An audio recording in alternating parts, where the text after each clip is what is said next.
Let's perhaps move on to analysis if we could, just to tackle that, because I think it ties into a lot of the issues that we've been addressing here, and then we'll get back to audience questions, and hopefully your comments and questions will tie into moving on to how modeling analysis happens.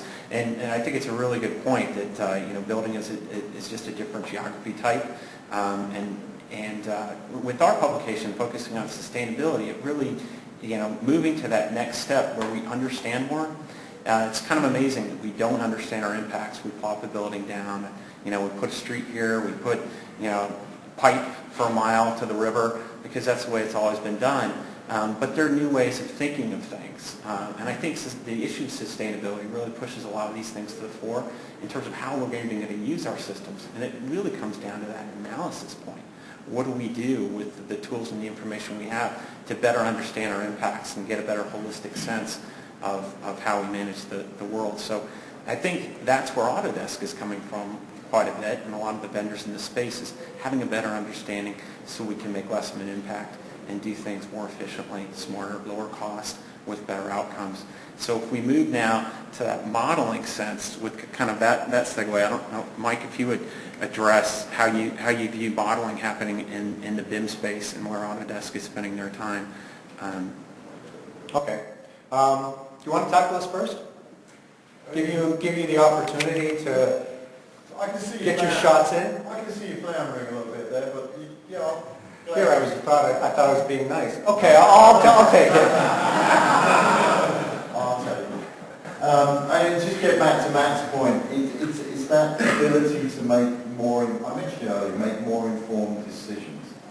I want to do what's best for my clients, for my company, be efficient, internally cost-effective, make money, but also I'm a good worldwide citizen. I'm worried about what I do. Is it sustainable? Am I hurting the environment? Am I doing something I should be doing? And that all comes into play.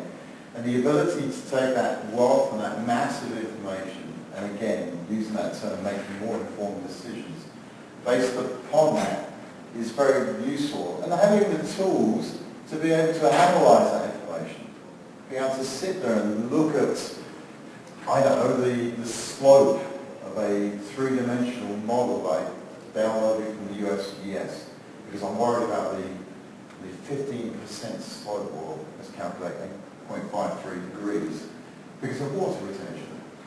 So stuff like this, again, it's not just looking at the importance of what I'm doing for my client, but it's also looking at other factors, other considerations, and using those analysis tools to do that.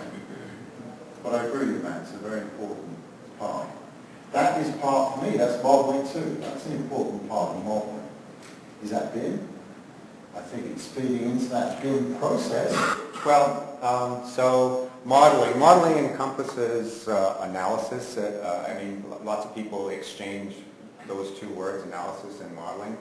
And I know that you've done all kinds of GIS analysis with topological overlays and doing, even when you're using your GPS and your sweetheart on the phone there, although she wasn't there, she could have helped you along finding your way to that mine.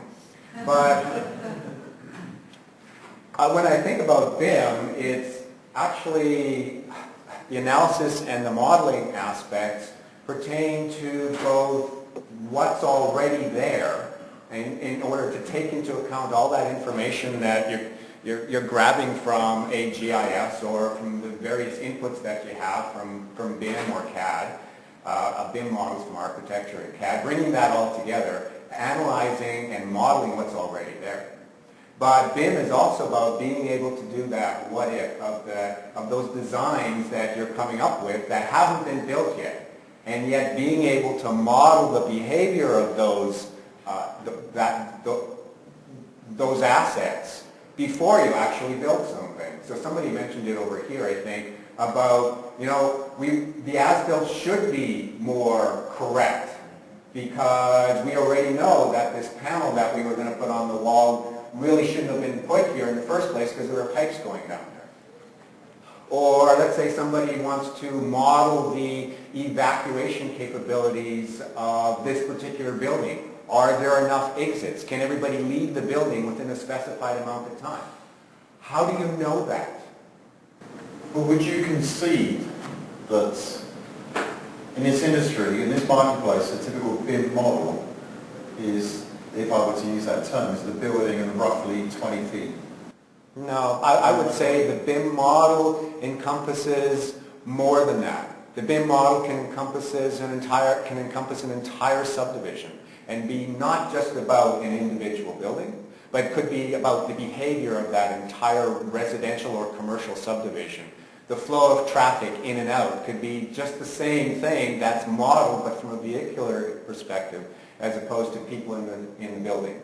It could be the pipes in the ground and being able to analyze the flow of water through those pipes, making sure that those pipes are sized correctly. And oh, by the way, if I increase the density of this particular aspect of the neighborhood, how does that neighborhood that hasn't been built yet, how does that impact the existing pipe network, and is my treatment plant going to have enough capacity to deal with it? So historically, what sort of information would that be?